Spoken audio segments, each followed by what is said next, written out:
Kwame Kwaku Valdez, la quarantaine révolue, père de 5 enfants et planteur à Ngbata 1, campement de la sous-préfecture de Godaté, localité de Daloa. Ce jeune paysan maintient encore à la maison ses enfants, alors que l'école a rouvert ses portes depuis le 9 septembre dernier. Ce manque d'enthousiasme se justifie par des soucis financiers en cette période. Ici, on ne peut pas avoir même un kilogramme de cacao. Le prix n'est pas fixé. Comment faire pour avoir moins de l'argent pour inscrire nos enfants? Situation identique à Oumé, précisément à Zangué, où l'on traîne aussi les pieds. En cette période de vaches maigres, l'achat des fournitures scolaires apparaît comme un lourd fardeau, loin d'être à l'ordre du jour. Les principaux financiers des planteurs, que sont les bailleurs de fonds, ne font pas signe de vie en ce moment. Les paysans viennent, mais moi aussi, je n'ai rien. Donc on ne sait pas comment faire pour avoir ces moyens-là pour aller à besoin. En attendant que la situation se normalise pour la reprise des cours, cet élève en classe de terminale essaie tant bien que mal de se mettre à niveau. Mon père attend la récolte du cacao, mais ça sera en octobre. Pour nous, les enfants de planteurs, c'est un peu difficile.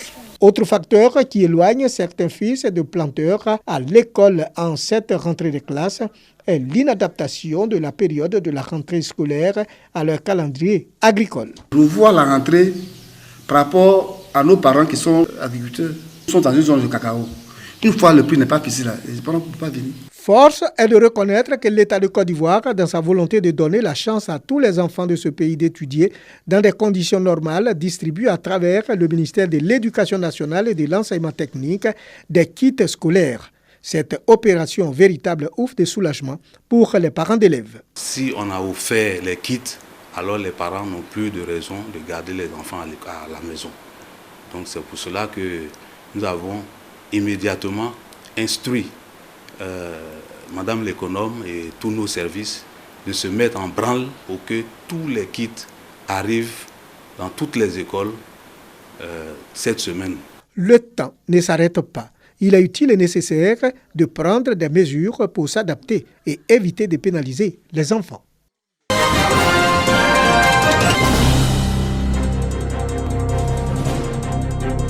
La localité de Tiapoum, chef-lieu de département dans la région du Sud Comoé, vient d'être dotée d'un district sanitaire. La structure est dirigée par Dr Dafé Kofi Lucien.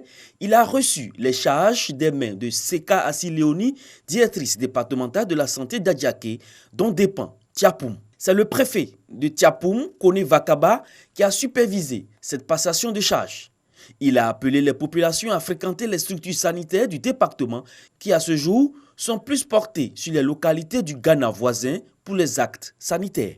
Le département de Tiapoum vient d'être dirigé en département sanitaire.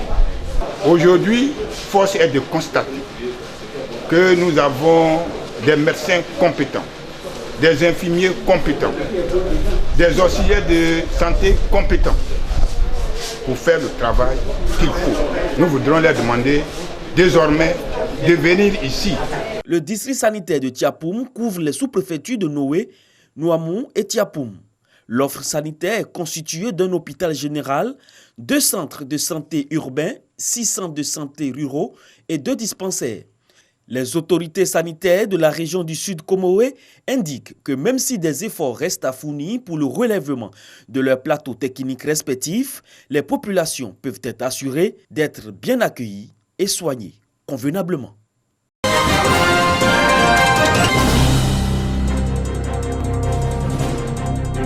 Sur l'axe Dimbokro-Bokanda, la localité de Bendekro. Ce village de la sous-préfecture de Diangokro est encore dans le souvenir de la célébration de l'indépendance de la Côte d'Ivoire. Pour autant, c'est avec la même ferveur et le même enthousiasme que les populations ont pris part aux journées socioculturelles et éducatives. Autour du thème « Civisme et volontariat au service du développement rural ». C'est par le respect de nos coutumes et en tout cas se donner à fond dans le travail qui peut amener à toute chose. Ce n'est pas dans la facilité, ce n'est pas dans l'irresponsabilité. Et je pense que c'est ce que nous sommes tous en train d'inculquer à nos jeunes. Il y a certains comportements qui ne peuvent pas faire développer un village. Il faut se mettre ensemble, il faut travailler et avoir un repère. Et le repère, c'est de regarder devant, choisir quelqu'un qui peut t'aider à aller devant. Au nombre des activités, une journée a été dédiée à la santé et au bien-être. Les jeunes, les femmes, les enfants et personnes du troisième âge ont montré beaucoup d'intérêt à se faire dépister du paludisme et de l'hypertension artérielle. La présence des populations à la séance de dépistage était massive, favorisée par l'Anaya. La célébration de l'Ignam à Bendekro, c'est une tradition. C'est que l'Anaya est moment de rencontre, de partage et de solidarité pour consolider l'union des filles et fils du village au seuil d'une nouvelle année. L'Anaya leur offre aussi l'occasion de replonger dans la culture du peuple Agba pour une appropriation de ses us et coutumes et des valeurs qui cimentent l'unité de Bendekro.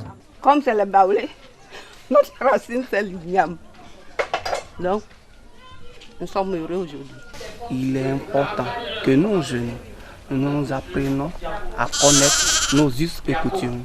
Parce qu'aujourd'hui, c'est une denrée rare de voir des jeunes soucieux de pouvoir pérenniser leur culture. Nous sommes arrivés au temps moderne, on a tendance à vouloir tout prendre de ce qui est moderne et oublier nos traditions. Les dames sont venues nous apprendre comment tisser le fil.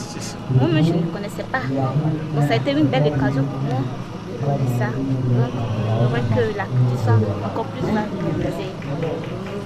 Pour les organisateurs de ces journées socio-culturelles éducatives de Bendekro, c'est une totale réussite. Et de l'avis des populations, il est souhaitable que cela se répète l'année prochaine.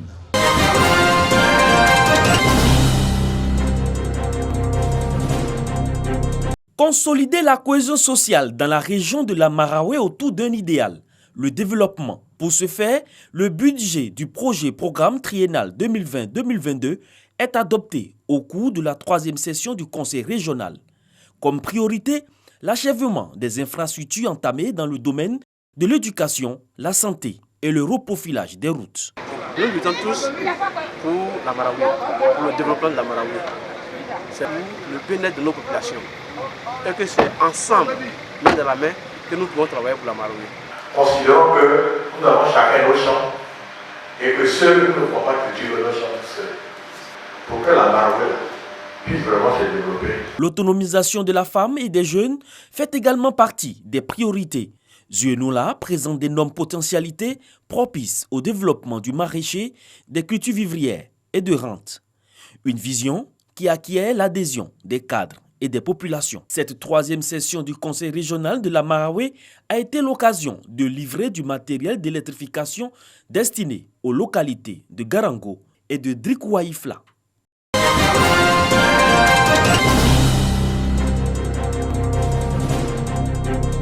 Commune située dans la région du Tonkpi, la ville de Benouin est confrontée à d'énormes difficultés de développement. Les infrastructures routières sont en grande souffrance. Les voies d'accès à la ville et les pistes villageoises sont source d'ennuis pour les usagers. Souvent, si vous avez une route, vous ne pouvez pas accéder au village parce que plus loin devant, il y a un pont qui n'existe pas. Une autre difficulté décriée, l'insuffisance des centres de santé des premiers contacts. Nous avons besoin des hôpitaux dans les villages parce que surtout les routes là même là sont gâtées. Pour envoyer ceux qui ne sont pas en bonne santé à l'hôpital, c'est difficile. Ajoutez à cela les questions d'adduction en eau potable, l'électrification et l'éducation. En plus, l'autonomisation des jeunes et des femmes demeure une préoccupation légitime. Ces défis de développement seront affrontés par la nouvelle équipe municipale conduite par Narcisse Méman. Il est investi officiellement par les ministres Albert Touakeus Mabri et Laurent Tchaba, en présence de toutes les forces vives de Benouin. Un mandat placé sous le signe du développement rural en phase avec les préoccupations de ces populations. Il faut que nous résolvons le problème de l'adduction d'eau. Nous avons également la question de l'école. Il y a en plus de cela les questions des pistes villageoises parce que nous sommes dans une zone très pluvieuse, mais le nœud, j'allais dire l'épicentre de nos préoccupations, c'est le développement agricole. La déclinaison de ce programme n'étant possible que dans une atmosphère de paix et de cohésion sociale, Laurent Tchagba, parrain de la cérémonie, et Albert Ouakusumabri, représentant le Premier ministre Amadou Gon Coulibaly, ont exhorté toutes les populations à éviter toute fracture du tissu social.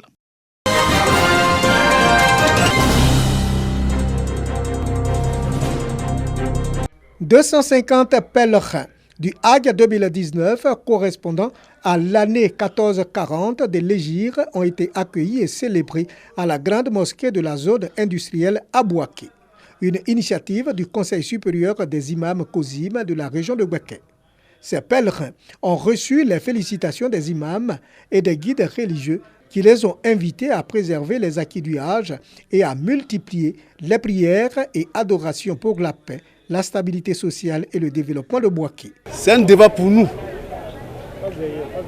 en tant qu'imam, de bien encadrer et recadrer les pèlerins, avant le départ et après le départ. Moment intense pour les retrouvailles avec les proches et message des guides religieux bien perçus par les pèlerins. On a prié pour qu'il y ait la paix, l'amour entre les Ivoiriens, pour que les inquiétudes et les péripéties connues déjà par le passé soient vraiment aux antipodes de notre façon de fonctionner. J'invite toute la jeunesse à aller découvrir cette étape de l'islam. Cette cérémonie a bénéficié de la participation des élus et cadres de Bouaké. Un hommage a été rendu au président de la République, Alassane Ouattara, au Premier ministre Amadou Gon Coulibaly et au ministre des Transports Amadou Koné pour leur implication dans l'organisation du pèlerinage à la Mecque. Le ministre Amadou Koné, fils de la ville, a voulu que tous ces pèlerins-là aujourd'hui puissent prier pour la Côte d'Ivoire, prier pour le président de la République, prier pour le Premier ministre, mais prier surtout pour la ville de Bouaké. C'est par des louanges, des prières et des bénédictions que la journée du pèlerin du Hajj 2019 à Bouaké a pris fin.